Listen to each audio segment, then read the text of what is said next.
Shalom. Apa kabar Bapak Ibu Saudara? Puji nama Tuhan. Hari ini ada satu hari di mana kita boleh kembali beribadah dalam pendalaman Alkitab. Mari kita mau siapkan hati kita. Kita mau datang kepada Tuhan. Biarlah Tuhan yang pimpin ibadah kita. Kita akan berdoa.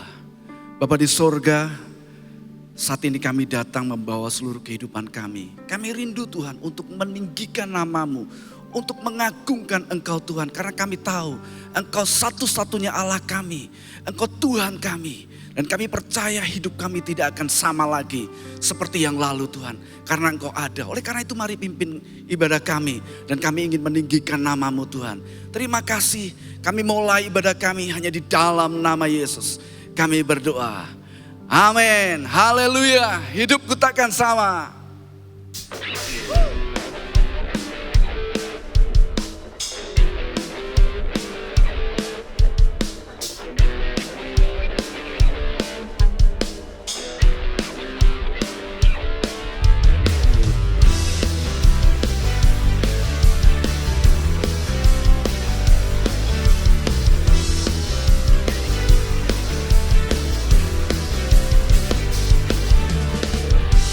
Kaulah satu-satunya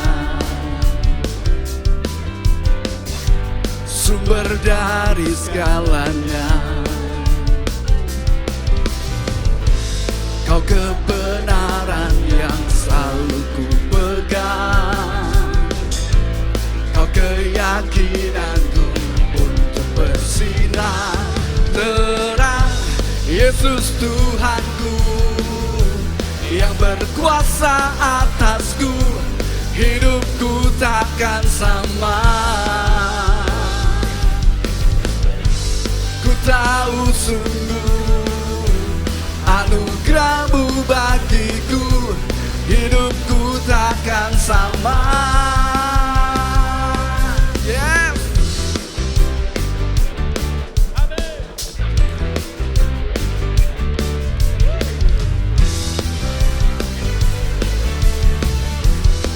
Katakan sama-sama, Kaulah satu-satunya.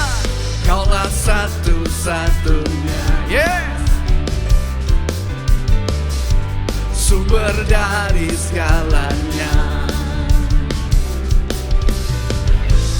Kau kebenaran yang selalu ku pegang. Kau keyakinanku untuk bersinar. Yesusku, Yesus Tuhanku yang berkuasa atasku, hidupku takkan sama. Yes. Aku tahu sungguh anugerah-Mu bagiku, hidupku takkan sama. Yesus Tuhanku, Yesus Tuhanku yang berkuasa atasku, hidupku takkan sama. Ku tahu sungguh anugerah-Mu bagiku, hidupku takkan sama.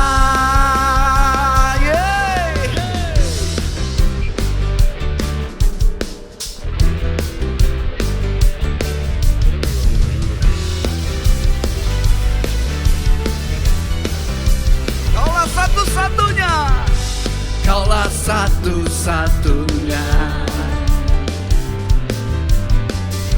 sumber dari segalanya. Kau kebenaran yang selalu ku pegang. Kau keyakinanku untuk bersinar terang. Yesus Tuhanku yang berkuasa atasku, hidupku takkan sama. Aku tahu sungguh anugerah-Mu bagiku, hidupku takkan sama. Yes Tuhan.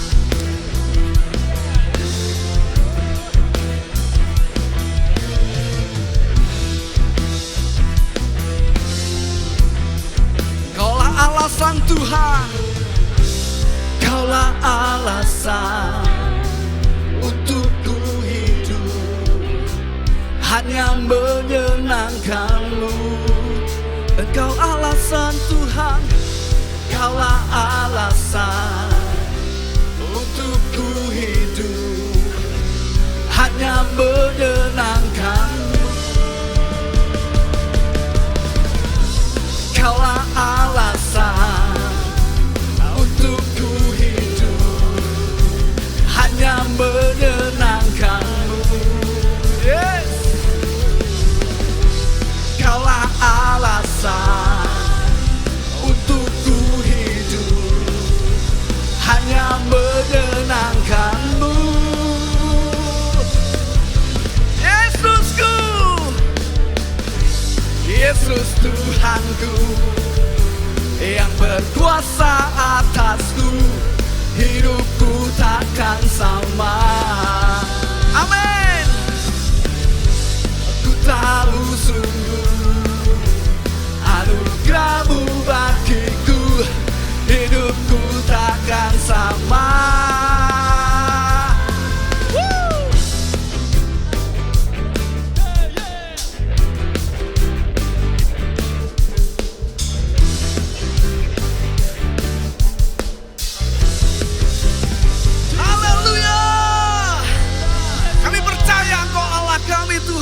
Engkau yang berkuasa, hati kami percaya Yesus. Haleluya. Haleluya.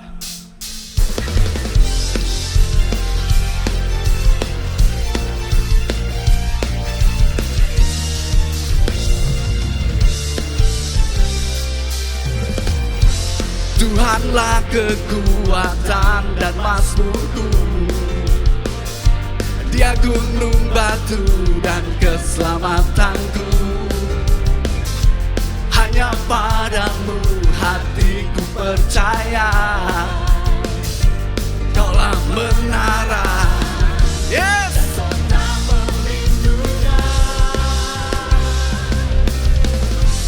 Ku mau selalu bersyukur, sebab cinta-Mu padaku takkan pernah berubah. Hatiku percaya, walau bumi bergoncang, yes. Namun kasih setia-Mu tak pergi dariku. Amin.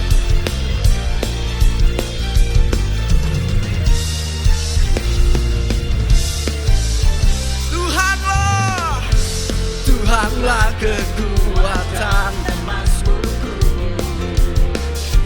Dia gunung batu dan keselamatanku.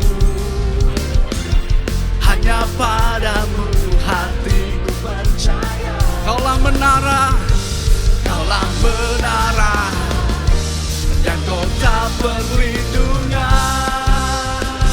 Ku mau selalu Tuhan, ku mau selalu bersyukur, sebab cinta-Mu padaku takkan pernah berubah.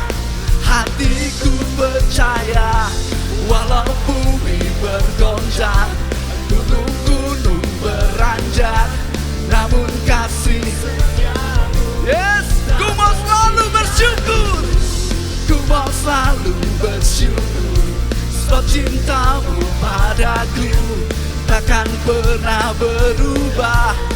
Hatiku percaya, walau bumi bergoncang, gunung-gunung beranjak, amin, namun kasih setia-Mu tak pergi dariku.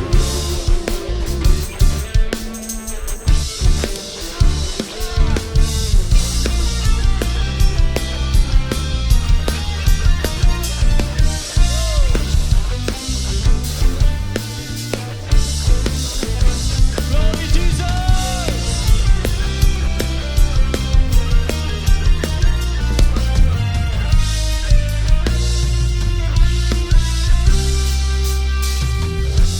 Ku mau selalu bersyukur, sebab cinta-Mu padaku, yes, amen. Oh yes Tuhan, hatiku percaya, walau bumi bergoncang, gunung-gunung beranjak, namun kasih setiamu tak pergi dariku. Yes!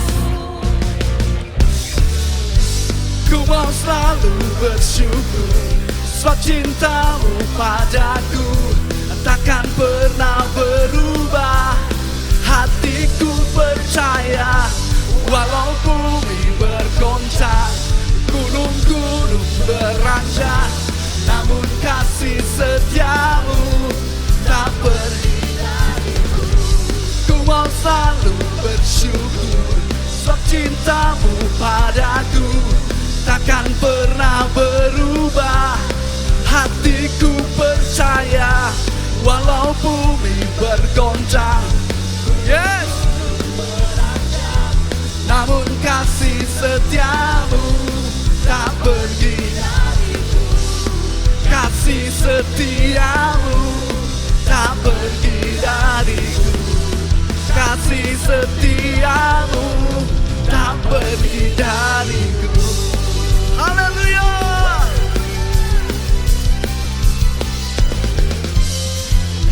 Yes Tuhan. Sorakan haleluya. Haleluya Tuhan. Terima kasih. Terima kasih Tuhan. Yes Tuhan. Kami percaya Engkau ada bersama dengan kami. Sebab itu apapun yang terjadi dalam kehidupan kami tahu Engkau tidak pernah meninggalkan kami. Yes Tuhan.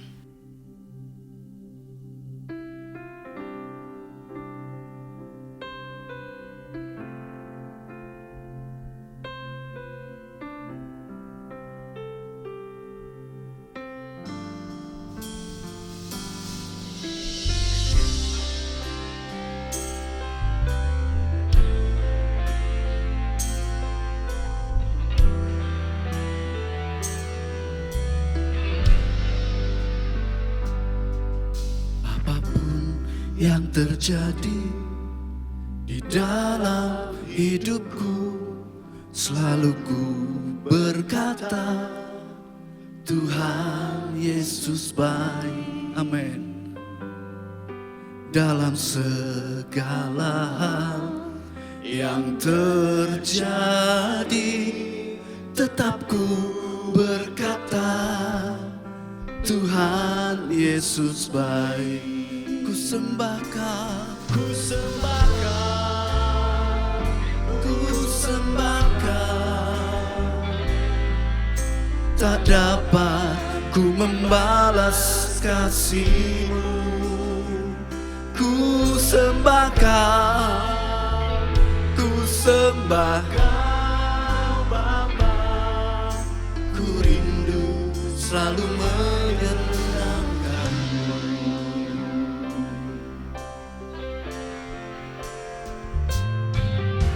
Apapun yang terjadi di dalam hidupku, selalu berkata, Tuhan Yesus baik.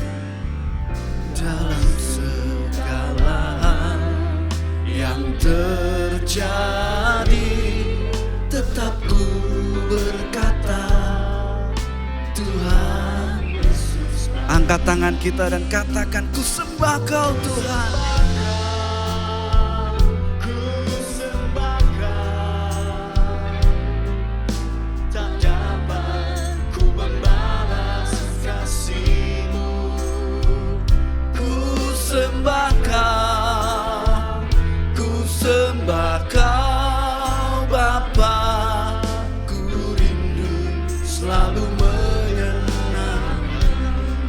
sembah Kau, sembah Kau, ku sembah Kau.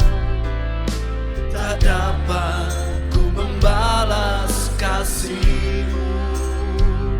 Ku sembah Kau, ku sembah Kau Bapa. Ku rindu selalu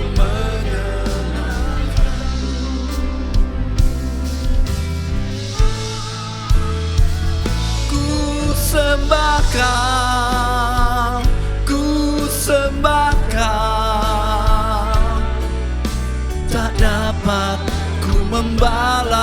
kasih-Mu. Amin Tuhan. Ku sembah Kau Bapa.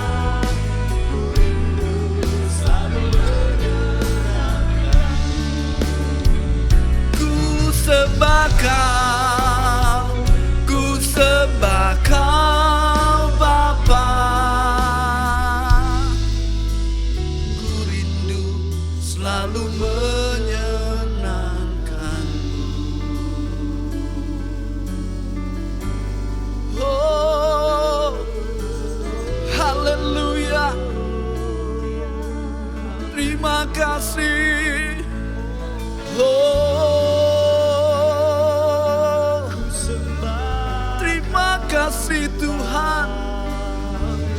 Terima kasih. Haleluya. Terima kasih Bapa. Kami sudah menyanyi kasih setia-Mu. Sungguh Tuhan, kami rasakan kasih setia-Mu mengikat kami dengan satu perjanjian yang kekal. Dan oleh sebab itu kami mau menghampiri Engkau dengan roh keberanian.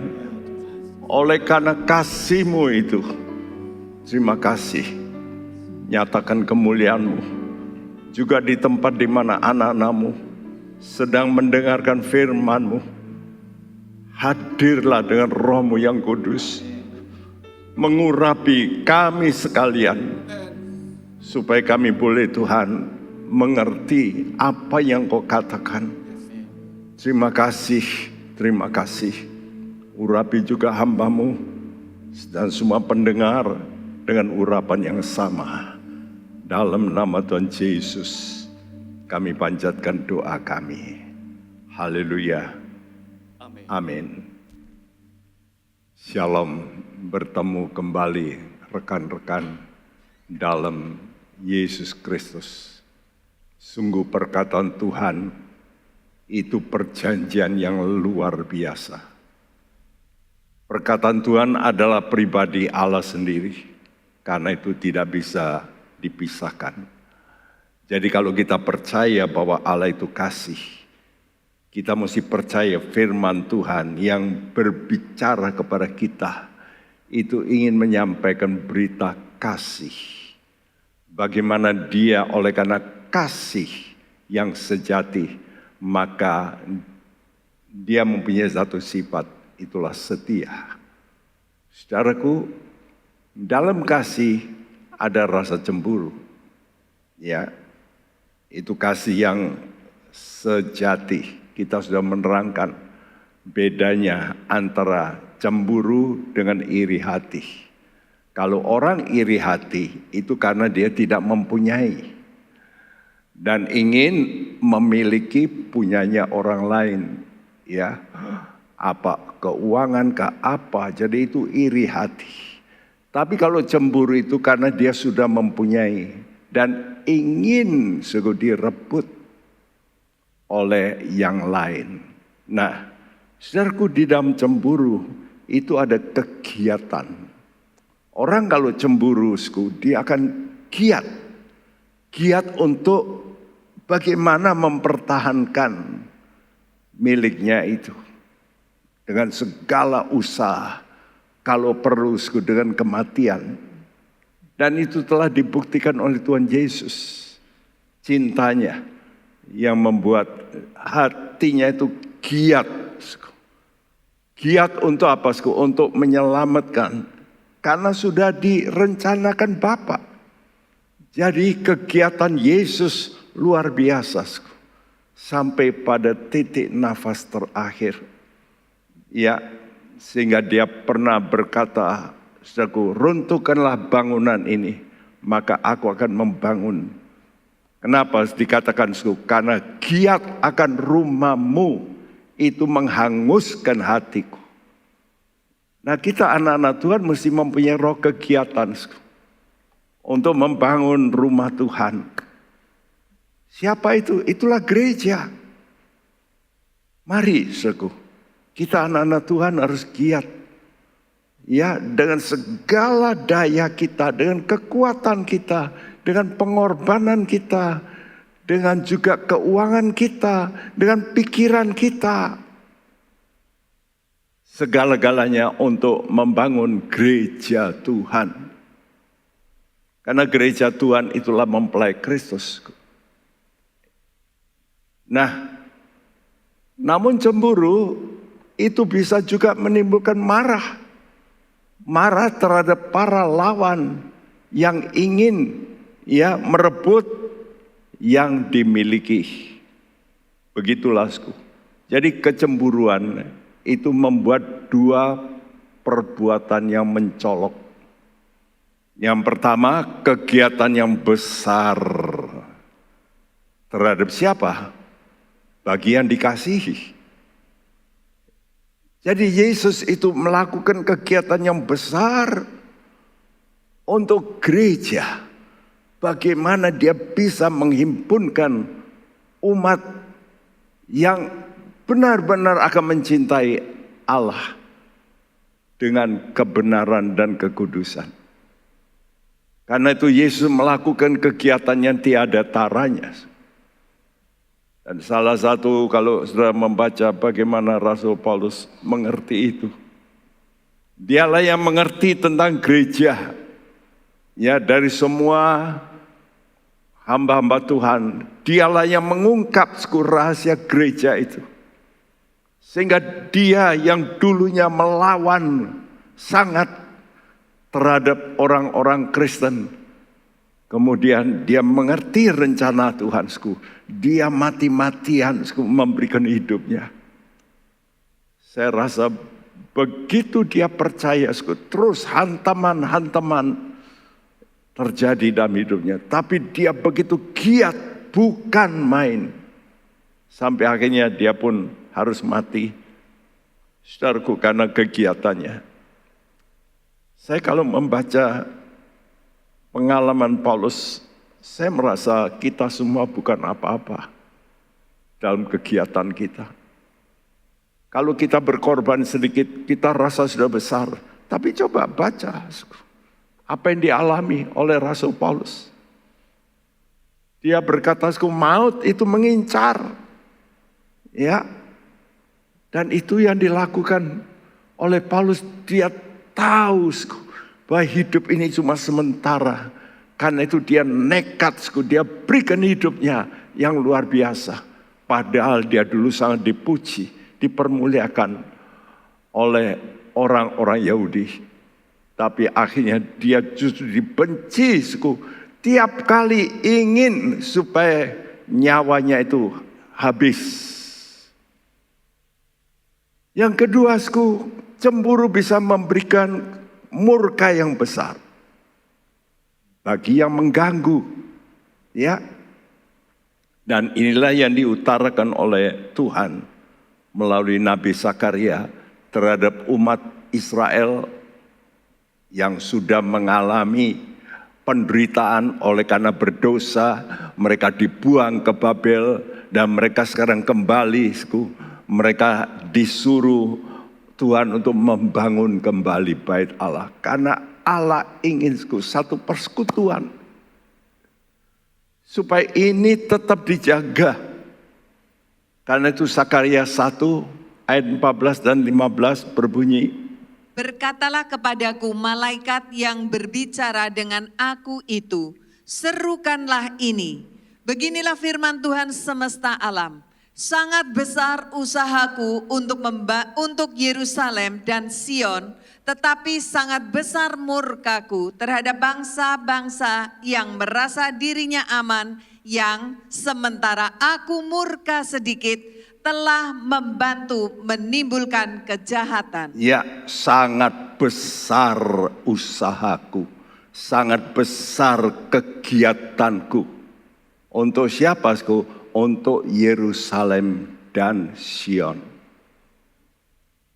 Kalau kita membaca ini, itu secara harafiah memang Tuhan ingin kota Yerusalem ini adalah kota yang Tuhan tetapkan menjadi kota raja, di mana Yesus nanti akan memerintah 1000 tahun lamanya. Pusatnya tetap di kota Yerusalem.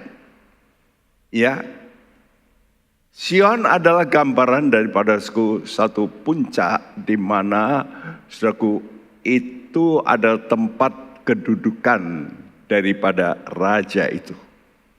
Saudara, tapi ini mempunyai nilai nubuat untuk Yerusalem yang akan datang.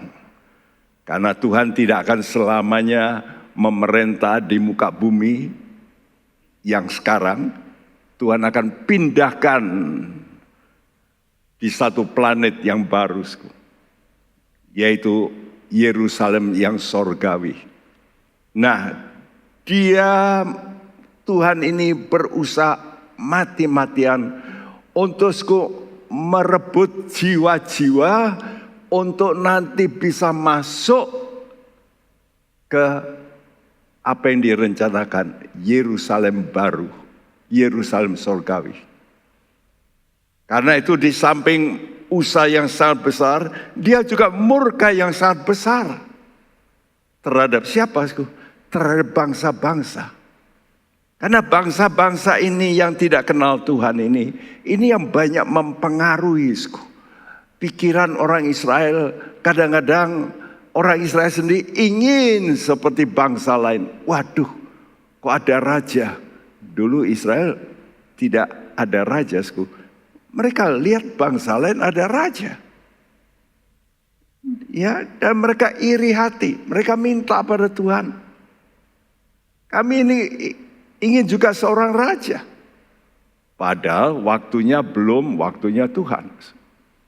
Dan Tuhan memberitahu kalau raja-raja dunia ini itu nanti akan menyiksa kamu. Dan seperti yang di sini, sangat besar murkaku terhadap bangsa-bangsa yang merasa dirinya aman. Yang sementara aku murka sedikit, membantu menimbulkan kejahatan. Betapa banyak kejahatan yang dilakukan oleh negara-negara yang tidak takut pada Tuhan. Nah, pernyataan Tuhan ini diulangi lagi. Sekali lagi dia mengucapkan kata yang sama, kegiatan besar dan murka yang besar. Sakaria 8 ayat 2. Beginilah firman Tuhan semesta alam. Aku berusaha untuk Sion dengan kegiatan yang besar dan dengan kehangatan amarah yang besar. Ya, mari kita akan mengerti, kenapa Tuhan berkata begini. Saya tuliskan di sini, cara penanganan Allah terhadap umatnya itu sangat unik. Ya, khususnya untuk bangsa pilihan Israel ini. Nanti kemudian Tuhan juga akan melakukan hal yang sama secara rohani untuk gereja. Karena itu kita gereja Tuhan mesti percaya Tuhan ada di pihak kita. Tuhan akan membela habis-habisan. Karena ini sudah satu perjanjian. Kalau Tuhan sudah nyatakan ini kepada orang Israel sebagai contoh bahwa cara penanganan Allah terhadap umat Israel ini memang disalah mengerti oleh banyak manusia. Kalau Israel dihantam, saya pikir, wah, ini Tuhan lepas tangan. Tidak. Tuhan itu punya janji. Nah, bangsa ini dipakai oleh Tuhan sebagai cambuk, sebagai alat penghajar, alat pendisiplinan terhadap umatnya. Namun kalau mereka melakukan kelewat batas, wow, Tuhan marah besar. Nah, itulah sebabnya diulangi lagi Sakaria 1 ayat 15 yang berbunyi, Tetapi sangat besar murkaku terhadap bangsa-bangsa yang merasa dirinya aman, yang sementara aku murka sedikit telah membantu menimbulkan kejahatan. Sementara aku murka sedikit. Jadi terhadap umatnya yang nyeleweng, yang sedikit keliru, Tuhan itu mendisiplin orang Israel. Tapi murkanya bukan murka besar, murka sedikit. Ya sama saudara dengan orang tua. Kalau anak salah, papa mama itu marah. Tapi marahnya tidak sampai membunuh anaknya. Kalau ada yang sampai membunuh itu sudah, wah itu sudah saya katakan gila. Papa yang mencintai anaknya nggak mungkin. Suami yang mencintai istrinya kadang-kadang memang mendidik, tapi bukan sampai membunuh. Kalau sudah sampai membunuh, wah itu sudah pasti dia sendiri nggak betul, ya. Tapi kadang-kadang orang tua itu murka sedikit. Nah begitu juga Tuhan. Ya, Tuhan itu murka sedikit terhadap umatnya. Kenapa, Karena cemburu. Loh, kok melirik ke kanan kiri, marah Tuhan. Ya, kita mungkin seperti itu ya. Kita ini seperti istri, lalu ada pria lain, kita sudah bersuami, lalu kita suka melirik pria lain. Pasti suami ini marah. Sama seperti itu. Tuhan itu kalau saudara ini mulai tertarik dengan keduniawian, ingin seperti yang lainnya, yang duniawi, Tuhan itu enggak senang. Tuhan itu cemburu. Karena itu Tuhan lalu mengizinkan terjadi sesuatu dalam dirimu. Ya. Nah, mungkin penyakit, mungkin bisnismu mengalami gangguan. Itu yang terjadi. Nah, kalau orang yang dipakai atau kerajaan yang dipakai Tuhan untuk mendisiplin Israel, ya, waktu Israel salah, Tuhan murka sedikit, memakai tangan bangsa lain, tapi justru oleh karena bisa mengalahkan Israel, mereka di sini katakan, namun hal itu membantu menimbulkan kejahatan. Jadi mereka ini sebetulnya mau dipakai Tuhan sebagai alat. Ya, tapi justru mereka itu bangga dengan berhalanya. Wah, mereka lebih bangga. Bahkan apalagi kalau Israel mengikuti berhala mereka. Wih, itu menimbulkan kejahatan. Seolah-olah kekuatan berhalanya yang membuat mereka menang. Karena itu ingat, khusus ya untuk orang Israel Tuhan memakai selalu bangsa lain untuk sesuatu, selalu berinteraksi begitu, untuk supaya bisa lurus. Sudah lihat kalau saudara mau menjaga yang namanya itu udang, ya, lobster. Waktu dalam perjalanan itu banyak yang mati. Bagaimana supaya lobster itu bisa tetap kuat? Sengaja di kolam pengiriman itu dikasih ikan hiu kecil yang mau makan. Sehingga lobster ini lari terus. Nah, oleh karena lari terus, lobster ini jadi sehat. Nah begitu Tuhan. Tuhan ini kadang-kadang mengizinkan sampai sekarang iblis belum dihabiskan. Untuk apa? Ya untuk ini. Supaya imanmu itu engkau bisa mempunyai satu ketahanan iman. Nah, Tuhan pakai contohnya misalnya kerajaan Asyur. Yesaya 10 ayat 5-7. Celakalah Asyur yang menjadi cambuk murkaku dan yang menjadi tongkat amarahku. Aku akan menyuruhnya terhadap bangsa yang murtad, dan aku akan memerintahkannya melawan umat sasaran murkaku untuk melakukan perampasan dan penjarahan dan untuk menginjak-injak mereka seperti lumpur di jalan. Tetapi dia sendiri tidak demikian maksudnya dan tidak demikian rancangan hatinya, melainkan niat hatinya ialah hendak memunahkan dan hendak melenyapkan tidak sedikit bangsa-bangsa. Ya, ini satu contohku, Asyur.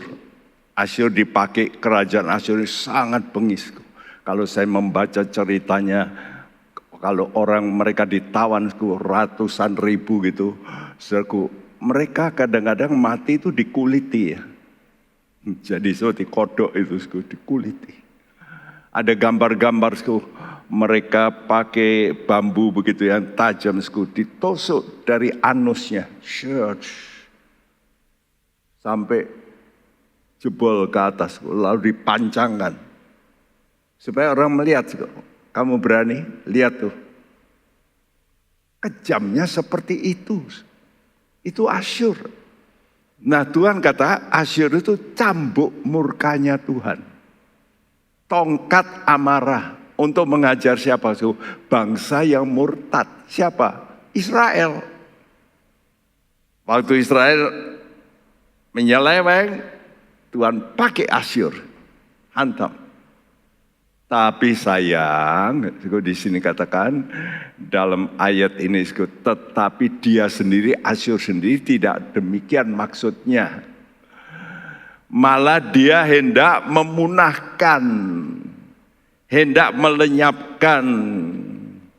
Jadi maksud Tuhan, kerajaan-kerajaan dunia ini diizinkan berkuasa hanya untuk menghajar atau mendisiplin umat Tuhan. Sama, sampai sekarang iblis Tuhan masih belum eksekusi. Walaupun sudah diputuskan dia dikalahkan di atas Kalvari. Tapi dia belum dijebloskan di neraka, belum. Iblis sekarang berkeliaran. Ya. Jadi untuk apa? Untuk mendisiplin kita.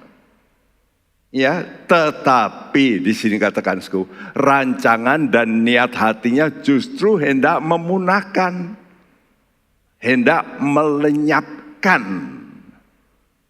Tidak sedikit bangsa-bangsa, termasuk yang paling penting Israel. Saudara mendengar sendiri di dunia ini, ada negara yang ingin menghapus Israel, betul nggak? Saudara baca di koran. Mereka berkata, nggak bisa, mesti exterminate gitu. Jadi mesti dilenyapkan ini bangsa ini. Termasuk dahulu pernah dilakukan oleh Adolf Hitler. 6 juta manusia habis. 6 juta orang Yahudi. Jadi kata melenyapkan ini diinspirasikan oleh Tuhan kepada Nabi Yesaya dengan tulisan bahasa Ibrani karat, yang berarti memotong, ya, cut off. Tapi kata karat ini selalu koneksinya dengan perjanjian. Jadi sebenarnya iblis memakai Asyur ini sebetulnya Tuhan yang memakai, Tuhan izinkan. Sekarang iblis ingin supaya bangsa ini dihabiskan seluruhnya. Oh, Tuhan kata no. You cannot do that. Kamu gak bisa melakukan itu. Aku yang punya kuasa, aku cuma mengizinkan. Bukan untuk melenyapkan. Ya. Dan perbuatan kerajaan Asyur ini melambangkan si antikris yang akan datang dalam nubuat. Ya, bahwa ini adalah pekerjaan iblis yang ingin memutus hubungan kita anak-anak Tuhan dengan perjanjian Tuhan. Ini mesti saudara mengerti. Sama seperti ini, saya beri gambar cincin. Tuhan itu memberikan kepada kita ikatan janji. Ya, itulah sebabnya oleh karena Asyur melakukan kelewat batas, maka dikatakan firman-Nya, tetapi sangat besar murkaku terhadap bangsa-bangsa yang merasa dirinya aman. Mereka yang menang rasa aman. Tuhan kata, jangan begitu. Kamu jangan pikir kamu aman. Kamu berurusan dengan aku, penguasa yang sejati. Jadi dengan pernyataan ini, kita mesti sadar peristiwa-peristiwa di dunia ini sampai sekarang itu semua ada hubungannya dengan umat Tuhan, dengan Israel dan dengan gereja. Jadi kerajaan-kerajaan dunia yang pernah ada, yang menghajar Israel, diizinkan oleh Tuhan muncul, itu untuk mendisiplin. Supaya apa? Supaya umatnya ini merapat kepada Tuhan, lari. Dan semua ini dilakukan dengan hikmat Allah. Kenapa? Karena sifat Allah kasih dan setia terhadap janji yang sudah diikat. Khususnya kepada Abraham. Ya. Supaya akhirnya maksud Tuhan umatnya itu bisa menggenapi perjanjian Tuhan. Nah, kerajaan-kerajaan dunia yang mendisiplin dan menyerakkan Israel secara berlebihan, ya, mereka kemudian nanti akan ditumpas oleh Tuhan. Dengan apa? Tuhan menumpas kerajaan itu dengan kerajaan yang berikut. Jadi misalnya Babel ini menghajar Israel. Apa yang terjadi? Tuhan munculkan kerajaan berikut, Persia. Untuk apa? Untuk menghajar Babel. Nah begitu. Jadi kalau Tuhan melihat, wah ini kelebihan ini, iya, sikap sombongnya, aku pukul sekarang. Persia ini mula-mula baik kalau sudah lihat oleh Raja Kores, ya. Tapi keturunannya terus kalau sudah baca, termasuk Kambises, ini nggak baik lagi sama Israel. Nah begitulah. Jadi Tuhan itu melihat kalau nggak baik, Tuhan hantam. Nah ini dilihat oleh Nabi Zakaria dalam penglihatan malam yang kedua. Ada 4 tanduk dan 4 tukang besi. Kenapa begitu? Ini bicara, tanduk itu menunjukkan kuasa. Tukang besi menunjukkan menghancurkan kuasa itu. Ya, jadi muncullah misalnya kerajaan Asyur. Asyur Tuhan munculkan siapa? Babel. Asyur dihantam oleh Babel. Padahal Babel ini dulu negara kecil. Pernah memberi persembahan kepada Hizkia malah. Tapi Tuhan bisa munculkan. Untuk apa? Untuk menghajar Asyur. Kenapa? Karena Asyur ini keterlaluan terhadap Israel. Itu loh, cara Tuhan itu begitu sekali. Jadi ada tanduk, tapi Tuhan munculkan tukang besi. Tukang besinya jadi tanduk. Tuhan munculkan tukang besi yang lain. Ya. Nah, yang akan datang. Nah, ini yang paling mengerikan. Yang paling mengerikan nanti akan muncul satu tanduk. Tanduk yang paling bahaya. Yang ditulis di Alkitab, tanduk kecil. Ini artinya, nanti di dunia ini akan muncul satu orang yang kelihatannya bukan hebat. Tapi yang hebat apanya? Melobi. Karena itu dikatakan tanduk kecil. Nanti sudah bisa baca itu dalam Daniel pasal 7 ayat 7 dan 8, pasal 8 ayat 9 sampai 26. Selalu dikatakan tanduk kecil. Jadi orang ini sebetulnya bukan yang punya kerajaan yang besar di dunia. No. Ini negara kecil.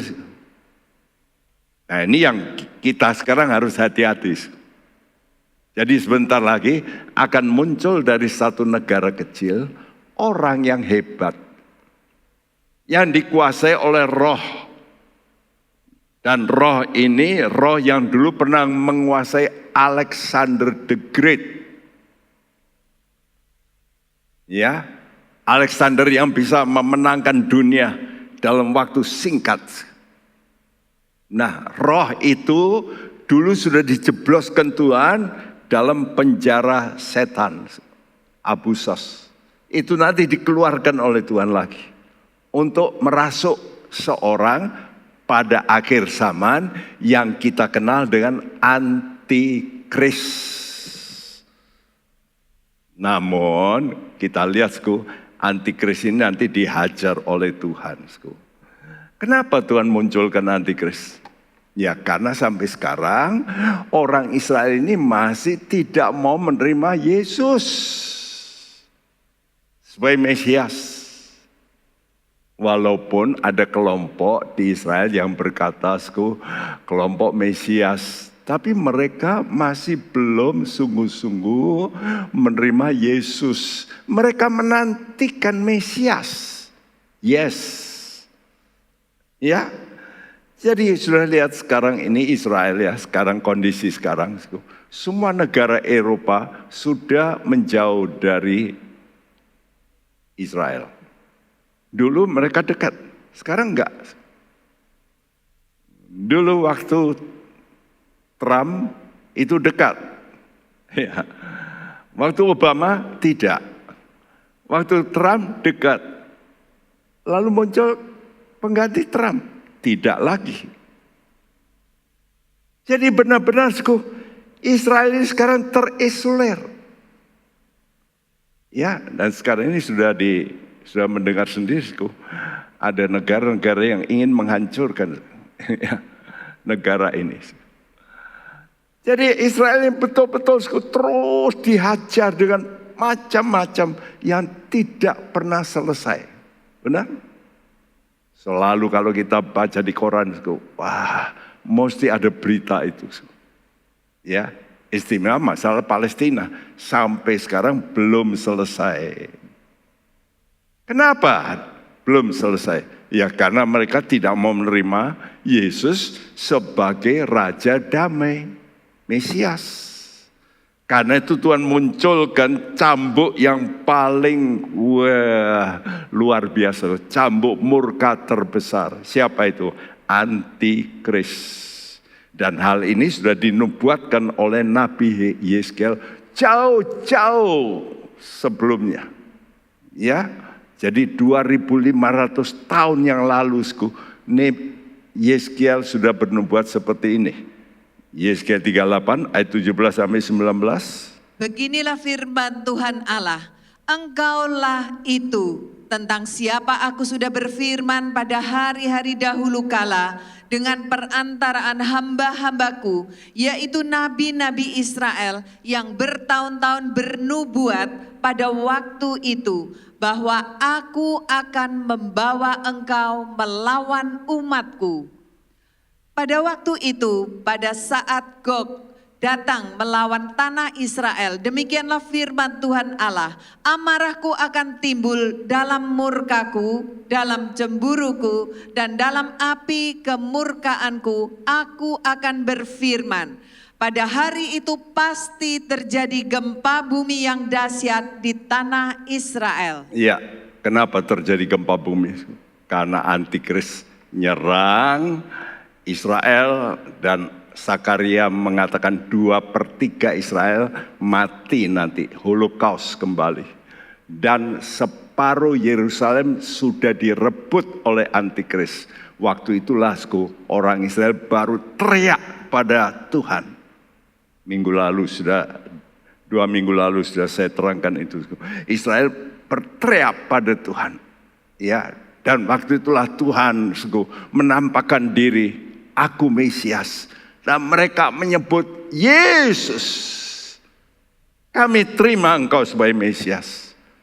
Begitu mereka teriak menerima Yesusku, Yesus turun dengan orang-orang kudus dari langit, lalu menjejakkan kaki di Bukit Zaitun. Terjadi gempa bumi yang besar. Itulah yang disebut perang Armageddon. Perang ini cuma 1 hari. Iblis, ya, antikris itu dengan tentaranya yang berjuta-juta, mereka semua mati. Ya. Dan ini sudah dinubuatkan oleh Daniel.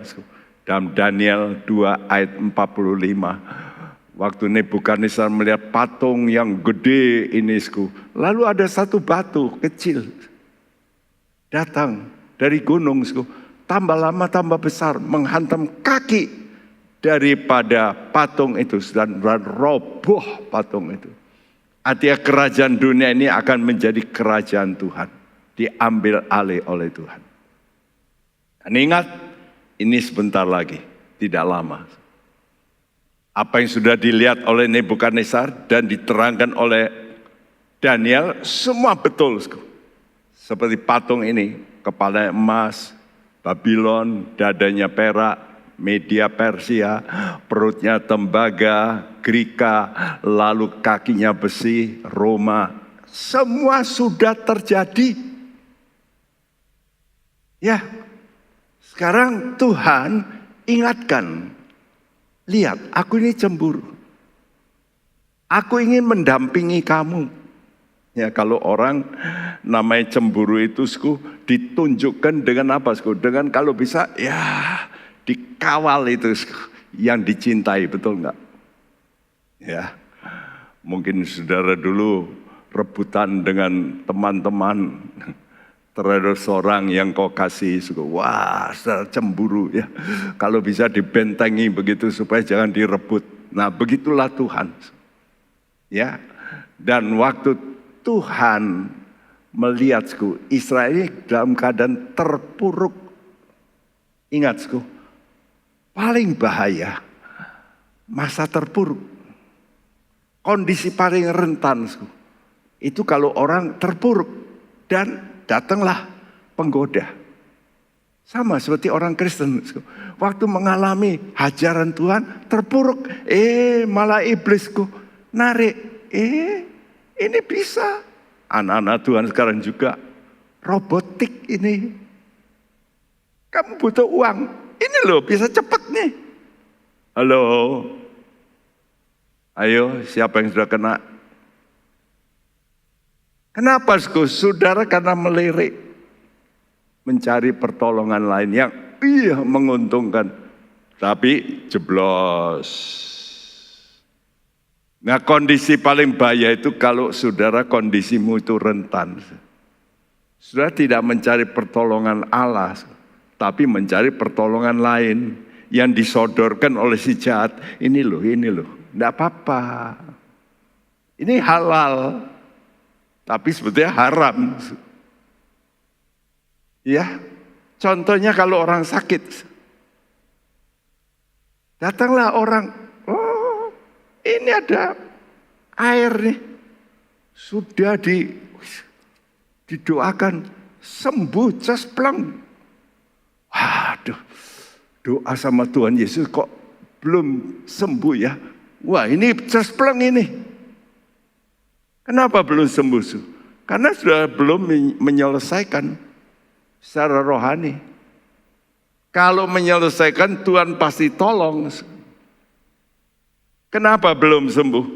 Ya karena ada masalah. Kenapa ekonomimu belum bangkit-bangkit? Ya karena engkau tidak menyelesaikan rohani. Kalau ini untuk Tuhan.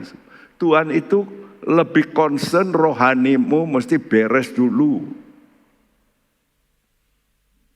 Lihat orang-orang Israel dulu, raja-raja bahkan sempat memberikan anaknya untuk dibakar, untuk memperkenankan dewa-dewa. Ini terjadi. Ya, kalau sudah baca dalam Yeremia 32 ayat 35. Mereka mendirikan bukit-bukit pengorbanan untuk Baal di lembah Ben Hinnom untuk mempersembahkan anak-anak lelaki dan anak-anak perempuan mereka kepada Molok sebagai korban dalam api. Sekalipun aku tidak pernah memerintahkannya kepada mereka dan sekalipun hal itu tidak pernah timbul dalam hatiku, yakni hal melakukan kejijikan ini sehingga Yehuda tergelincir ke dalam dosa. Kenapa tergelincir dalam dosa? Karena keadaannya tidak makmur. Baal adalah dewa kemakmuran. Ya, pasangannya itulah Molok. Dan Molok ini meminta korban nyawa manusia. Dan kadang-kadang raja mempersembahkan anaknya kepada Molok. Supaya negaranya bisa subur, makmur. Nah, sama halnya dengan Ayub. Ya. Waktu Ayub tetap setia, walaupun hartanya habis, anaknya mati, maka iblis itu datang lagi. Dan Tuhan kata, lihat hambaku Ayub, kamu ya mau supaya dia ngalami ini. Tapi dia tetap setia. Apa kata iblis? Ayub 2 ayat 3 dan 4 berbunyi seperti ini. Kulit ganti kulit. Orang akan memberikan segala yang dipunyainya ganti nyawanya. Orang akan memberikan segala yang dipunyai. Kalau perlu anaknya. Iya tak? Saudara tahu kadang-kadang untuk namanya tumbal. Sudah mendengar cerita-cerita orang tuanya kadang-kadang dikorbankan. Jadi-jadian. Betul loh, orang tuanya lalu jadi seperti binatang jalan-jalan di lantai. Tapi orang itu lalu kaya raya. Ya, ini ada loh, sudah mendengar sendiri. Ya, kenapa beberapa perusahaan jatuh? Ya karena ada yang begitu. Ada lagi di kota yang saya dengar, betul ini betul. Hal yang sama. Dia mesti menikahi pembantu yang bekerja. Tapi enggak lama. Ya, mesti dia ceraikan. Begitulah. Ada yang dipakai ya untuk apa? Untuk jadi tumbal. Wow. Saudara, Sakaria 1 ayat 7 dan 8 berkata, pada hari yang ke-24 dari bulan yang ke-11, itulah bulan Syebat. Pada tahun yang kedua zaman Darius, datanglah firman Tuhan kepada Nabi Zakaria bin Berekia bin Ido bunyinya. Tadi malam aku mendapat suatu penglihatan, tampak seorang yang menunggang kuda merah.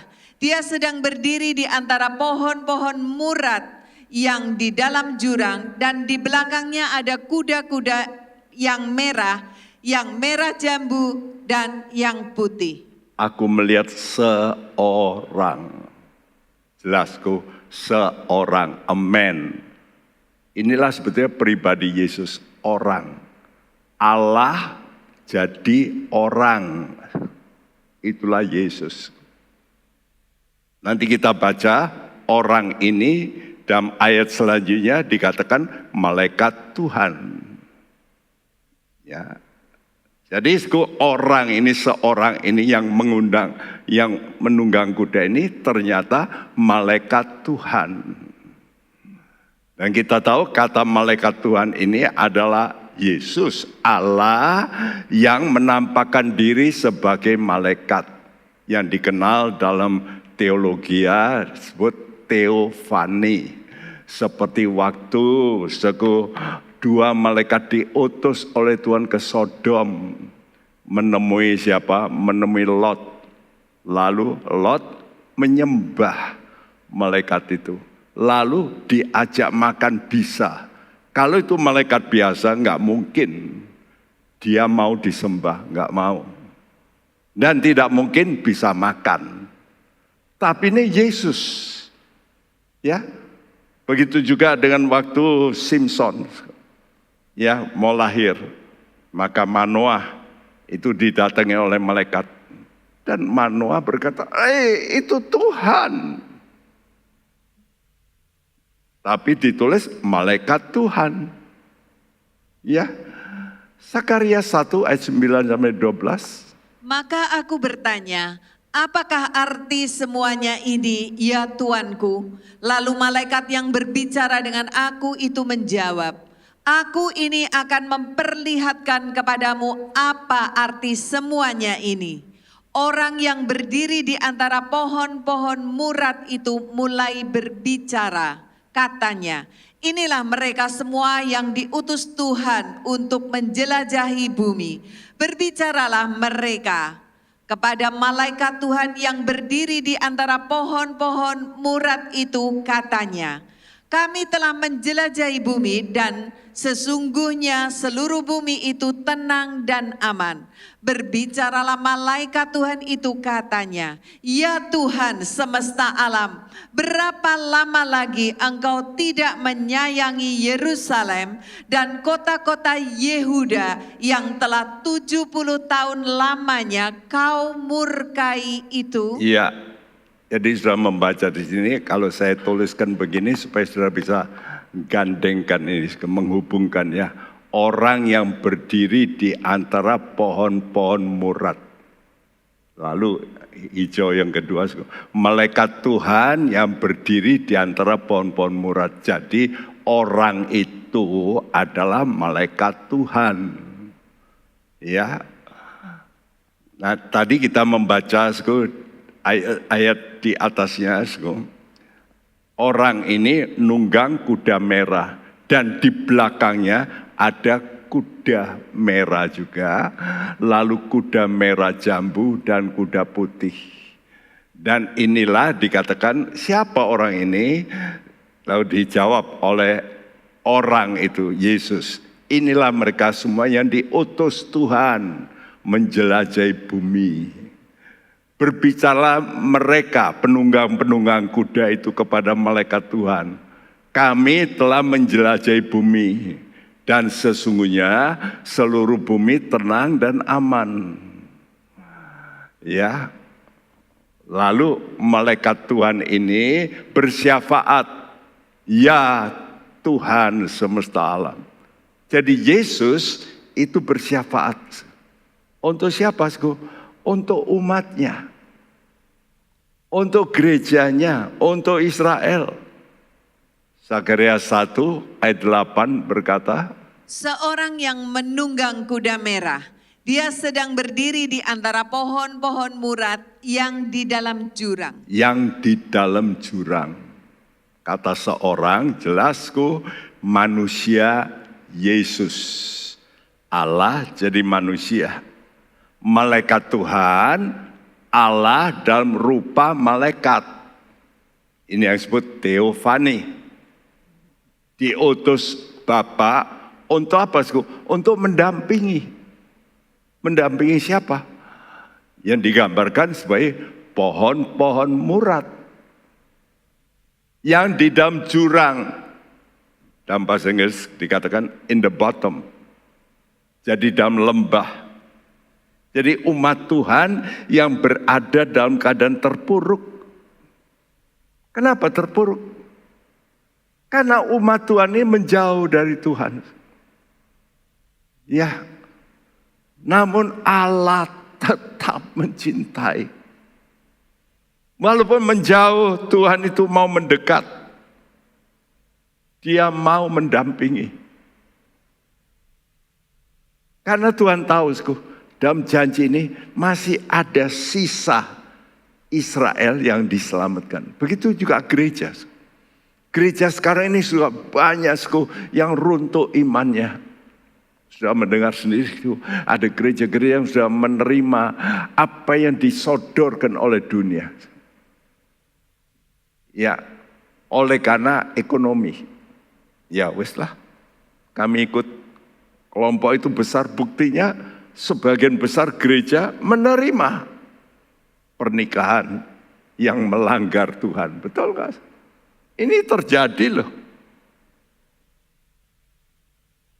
Saya lihat di negara barat, ya, justru sebagian besar gereja menerima pernikahan yang melanggar firman Tuhan. Namun ada gereja yang seperti ini sisa. Ya, dan inilah Tuhan masih mau mendampingi. Ya, kuda merah melambangkan kekuatan, kesemarakan. Orang raja dulu mesti naik kuda, bukan naik keledai. Itu artinya semarak, ya, majesty gitu.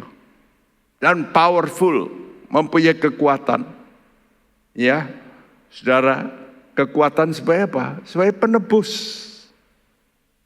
Tuhan itu memberikan darahnya merah, perjanjian darah untuk kita. Perjanjian itu Tuhan kata nggak bisa batal. Aku sudah membayar kamu dengan darah. Darah anakku lagi, Yesus, kamu kekasihku. Karena itu setialah. Amsal 23 ayat 11 berkata, Karena penebus mereka kuat, dialah yang membela perkara mereka melawan engkau. ya, kata ini penebus Gaal, penebus keluarga. Jadi kalau ada orang miskin, lalu diganggu, ya tanahnya mau direbut, Tuhan kata penebus mereka kuat, membela. Yeremia 50 ayat 34. Tetapi penebus mereka adalah kuat, Tuhan semesta alam namanya. Tentulah ia akan memperjuangkan perkara mereka supaya ia memberi ketentraman kepada bumi, tetapi kegemparan kepada penduduk Babel. Iya, sudah lihat, penebus mereka kuat.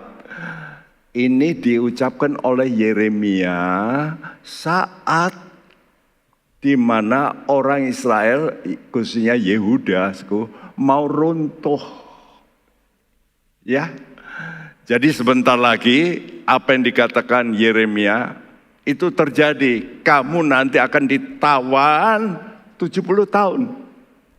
Tapi relakan. Kamu menyerah sama Babel. Karena itu desainku. Loh, kok kenapa begitu? Waduh. Makanya Yeremia ditangkap. Kenapa? Loh, kok memberitahu begini nanti rakyat nyerah sama musuh? Kan enggak boleh, mestinya melawan. Oleh karena itu Yeremia ditangkap oleh Raja Sedekia, raja terakhir itu. Padahal Yeremia berkata, sudahlah, Tuhan sudah memutuskan orang Israel ini, Yehuda, harus ditawan sebagai pendisiplinan. Terimalah. Nanti Babel ini akan memperlakukan baik. Tapi kalau kamu nggak mau, risiko. Dan Sedekia nggak mau. Malah lari. Akhirnya ditangkap oleh Raja Babel. Matanya dicongkel. Ya, anak-anaknya dibunuh di depannya. Supaya melihat dulu, setelah melihat, matanya dicongkel. Lalu dia digiring ke Babel juga. Itu loh. Tuhan itu kalau melihat, menghajar itu karena Tuhan itu memberitahu lebih dulu. Sudahlah, kamu memang harus relakan diri untuk dihajar. Ya, Tuhan masih menunda waktu ada Raja Yosia, karena Yosia mau membakar semua berhala dibakar habis, kuburan-kuburan dibongkar oleh Yosia. Dia reformator terakhir, tapi setelah itu terpuruk kembali. Dan masih Tuhan masih berkemurahan, ya, keluarga Yosia itu masih dipakai oleh Raja Babel menjadi negara boneka. Loh, sebetulnya mereka sudah enak. Sudah enak, berontak lagi. Wah, sudah.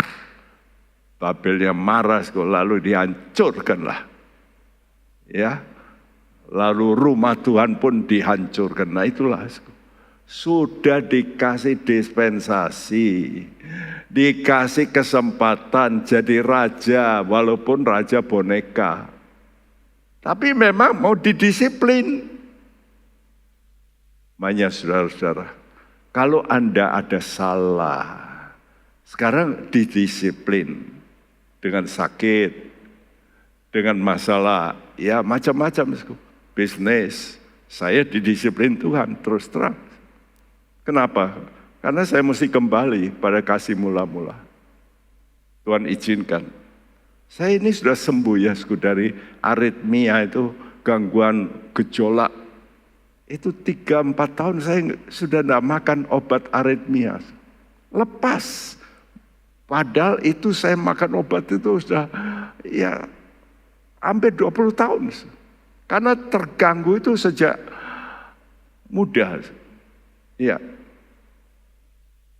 Tapi Tuhan sembuhkan. Tapi saya lalu kurang memberikan yang namanya hati. Pekerjaan masih, tapi hati ini, kata Tuhan, come back, kembalilah ke kasihku.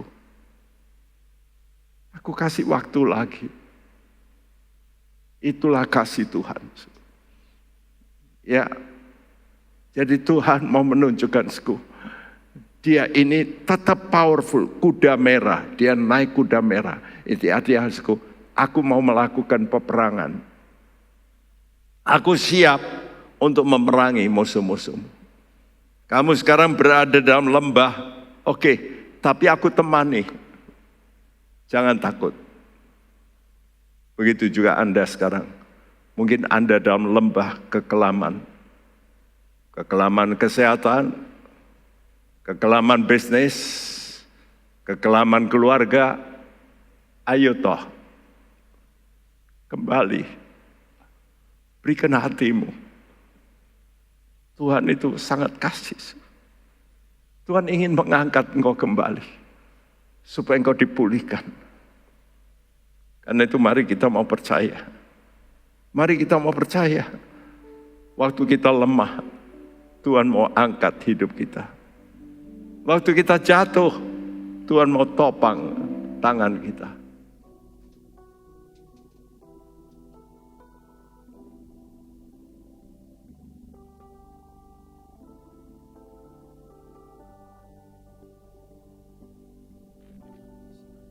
Lemah, kau angkat hidupku.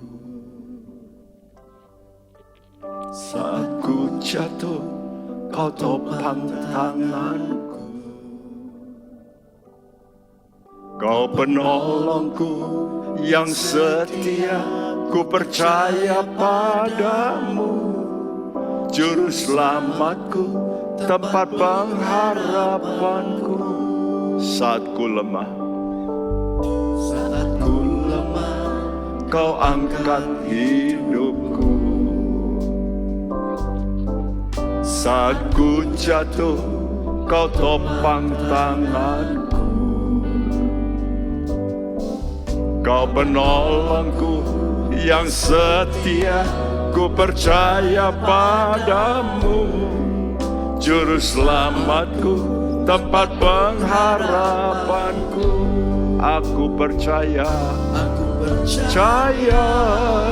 janjimu ya dan amin. Kasihmu setia di dalam hidupku. Aku percaya anugerahmu besar, lebih dari semua yang dapat ku pinta. Mari kita berdiri bersama. rasaku lemah, Kau angkat hidupku. Saat ku jatuh, Kau topang tangan. Kau penolongku yang setia, ku percaya padamu. Juru selamatku, tempat pengharapanku. Aku percaya, janjimu ya dan amin. Kasih-Mu setia di dalam hidupku. Aku percaya anugerah-Mu besar, lebih dari semua yang dapat ku pinta. Seorang yang mau berada di lembah bersama pohon murad, itulah gambaran umat Tuhan, pohon murad yang berada di lembah kekelaman. Ingat, inilah kesempatan di mana Tuhan mau menunjukkan kasih-Nya kepada Anda. Tanggapi uluran tangan Tuhan. Mari engkau berkata, aku percaya Tuhan. Aku percaya janji-Mu ya dan amin. Aku percaya Engkau setia Tuhan. Aku percaya anugerah-Mu besar bagiku. Aku percaya janji-Mu ya dan amin. Kasih-Mu setia di dalam hidupku. Aku percaya anugerah-Mu besar, lebih dari semua yang dapat ku pinta. Aku percaya janji-Mu ya dan amin. Kasih-Mu setia di dalam hidupku. Percaya anugerah-Mu besar, yes, lebih dari semua. Angkat tanganmu, katakan ya Tuhan, aku mengangkat tanganku, aku percaya. Amin, amin Tuhan. Yes, aku percaya. Anugerah-Mu besar, lebih dari semua yang dapat ku minta. Lebih dari semua, Dari semua yang dapat ku minta. lebih dari semua. Dari semua yang dapat ku pinta. Kami percaya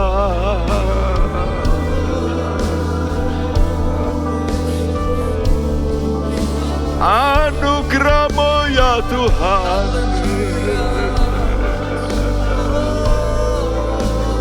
kasih-Mu ya Tuhan.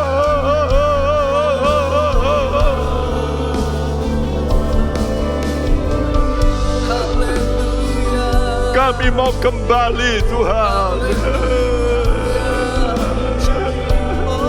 Kami mau kembali.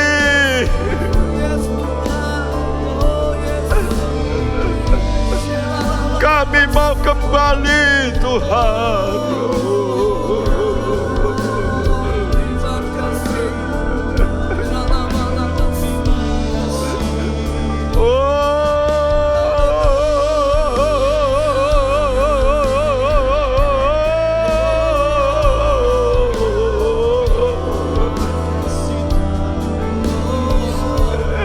Kami mau kembali Tuhan, merasakan pelukan-Mu Tuhan. Oh Jesus.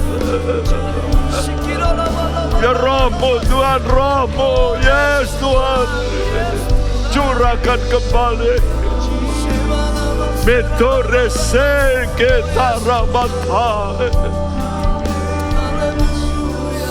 Oh Yere.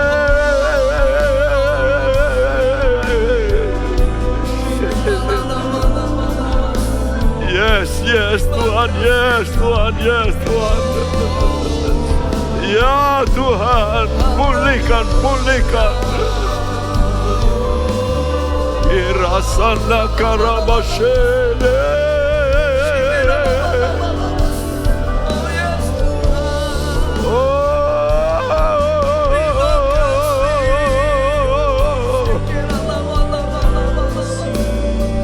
Terima kasih, terima kasih.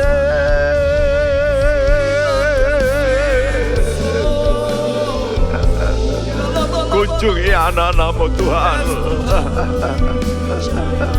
Curahi dengan Roh-Mu Tuhan, Roh pemulih.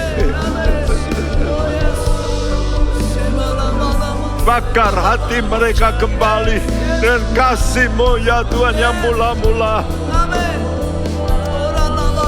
Barui, barui, barui Tuhan.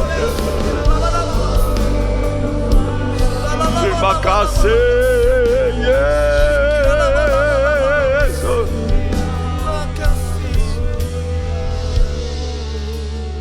Terima kasih Tuhan.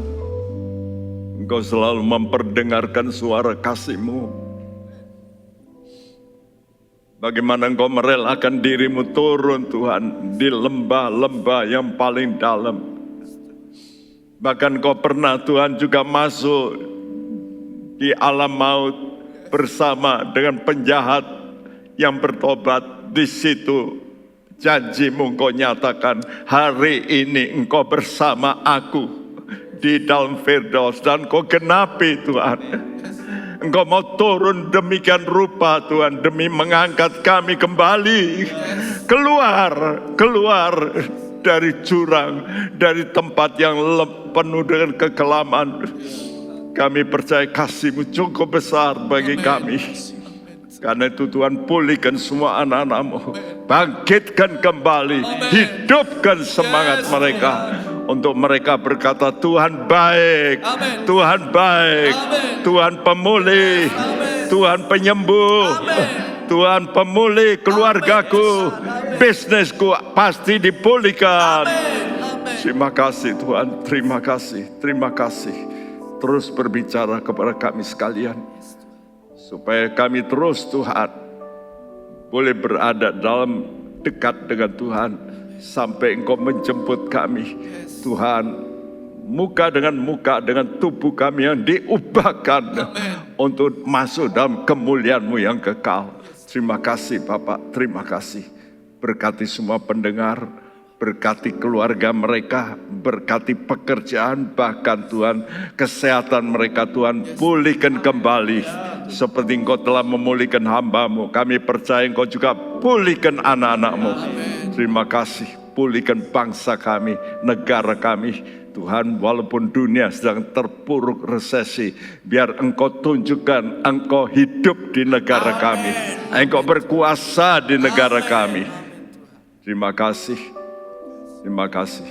Sebentar kami mau menerima berkat, kami tadakan tangan. Terimalah berkat teman-temanku. Berkat daripada Allah Bapa kita, dari Tuhan kita Yesus Kristus, dan persekutuan Roh Kudus. Tuhan memberkati engkau. Amen. Dan melindungi engkau. Amen. Menyinari engkau dan wajahnya. Amen. Dan memberi engkau kasih karunia. Amen. Menghadapkan wajahnya padamu. Dan memberikan engkau damai sejahtera. Mulai hari ini sampai Maranatha Dia datang kembali. Dan siap kita percaya berkata bersama, amin. Tuhan memberkati.